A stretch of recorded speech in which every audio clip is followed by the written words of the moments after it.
Binigyan ba ng sapat na pagkakataon ang mga miyembro po dito doon sa caucus na basahin muna yung complaint bago pirmahan o kumbaga ito ho ay party decision na talaga? Meaning kahit na kasi walang question ano, Congressman doon sa inyong hearing sa Good Government Committee yung mga binabanggit nyo, di ba, na issue ng confidential fund, yung sinasabing alleged Opo. bribery, pero yung mga iba pang mga kaso na isinama dito po sa articles of impeachment? Nung pagpasok po ninyo, may bibigyan kayo nung nung kopya eh. Mm. So, you will be given enough time to read. Tapos, meron din pong nag-present doon, pinaliwanag sa isa. Mm. Kasi alam naman po natin, you don't have to prove lahat eh. Mm.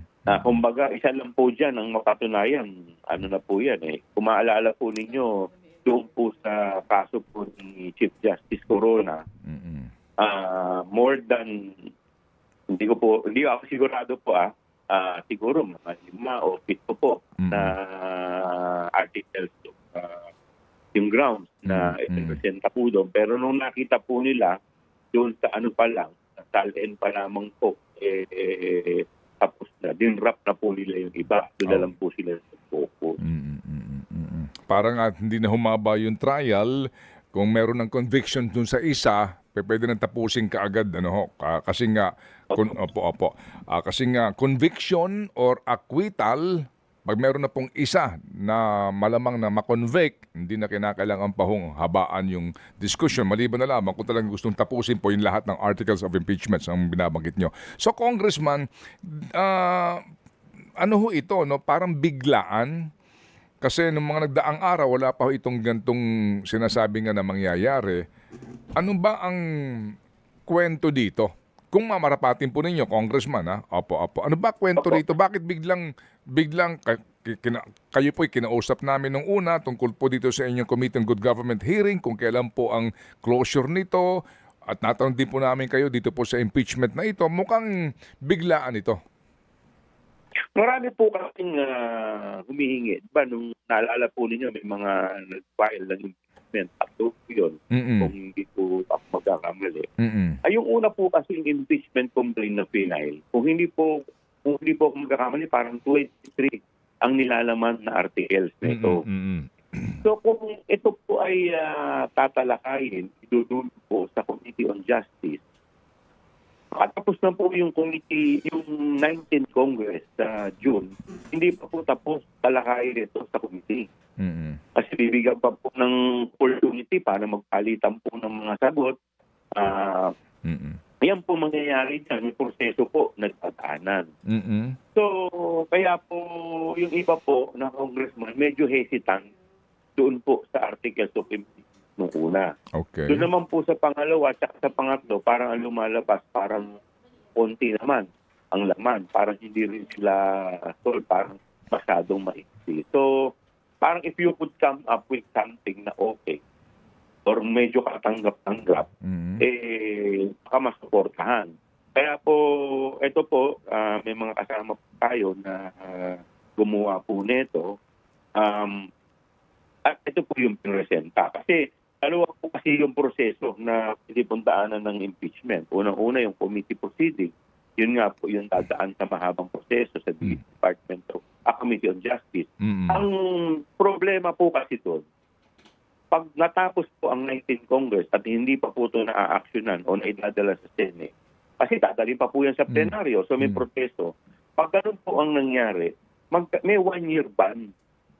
Ibig sabihin po, yung 1-year ban, pag natapos po ito, may 1 year na hindi ka po pwede mag-file ng panibagong impeachment sa iisang tao. So kailangan, ang prohibition, isang beses lamang sa isang taon. So yun ang magiging dilemma naman ng House. Kumbaga parang ang nagsimula, exercise utility. Kaya po, ang mas enough po ng House ay yung pangalawang force, which is yung House action via 1/3 vote.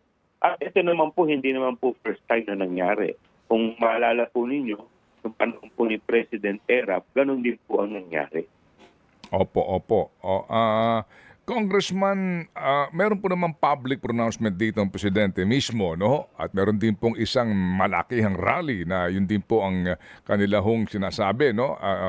Relevant sa binabanggit po ng presidente na ito'y unproductive, ito ay divisive, at walang makikinabang dito, etc. Sa gitna nun, ano po, sa mga pangyayaring yon, ang inaasahan ng marami na bilang, 'di ba, kaalyado po ang karamihan sa mga miyembro ng Kamara na susunod dito po sa kumbaga wish ng ating presidente. Ano ang crucial dito na desisyon kung bakit bigla ang Kamara nagdesisyon na ihain na ito sa mode na pinakamabilis at agad nang maipanig sa Senado? Well, unang-una, constitutional duty naman po namin yan eh. Kung yan po ay ma-recall po ninyo, lagi ko pinabanggit po sa inyo yan, na yan ay trabaho namin. Constitutional duty po namin yan. So ginawa lamang po namin yung aming constitutional duty. Pangalawa po, tingin ko isa yung pagpapatunay lamang po na ito na hindi po kami rubber stamp ng presidente. Meron separation of power ang executive at ang legislatibo. Doon naman po sa, ano po yung isang tanong ninyo? Opo. Yung rally? Opo, yung rally po. Opo. Opo. Ako naman po siguro mauunawaan din naman po nila na kami po ginagawa lamang po namin yung aming trabaho.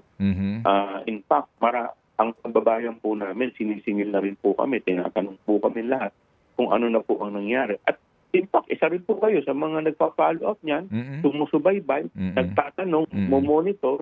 So ito po, ginawa lamang po namin yung trabaho namin bilang isang constitutional body.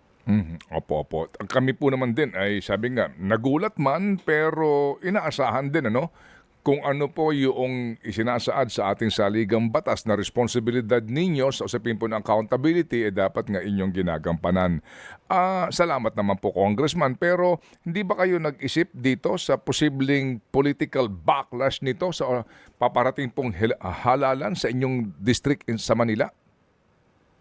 Alam po ninyo, Manong Ted, kung minsan may mga desisyon tayo na kailangan panindigan natin na rin ito'y popular o hindi.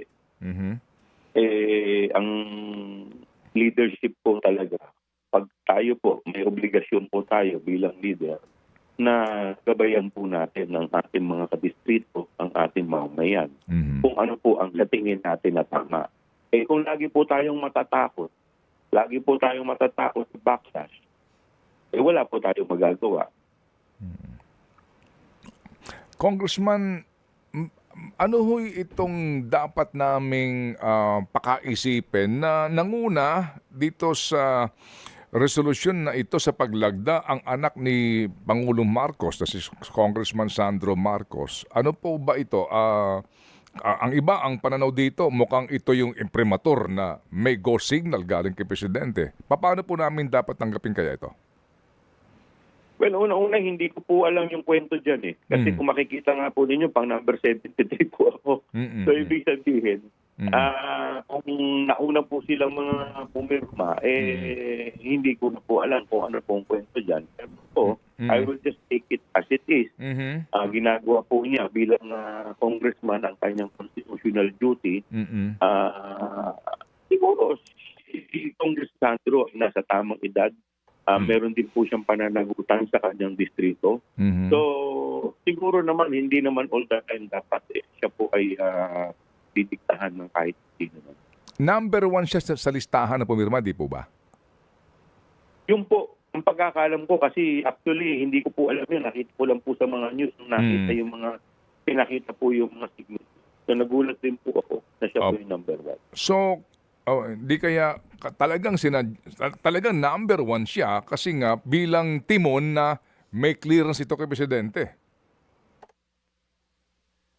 Hindi po natin isipin yan kasi sa totoo lang, hindi ko rin naman po alam po yung mga usapan nila sa loob. So, pero kasi ako, kung titingnan din naman po ninyo, doon po sa number 1 article, magulang po siya yung nakalagay doon.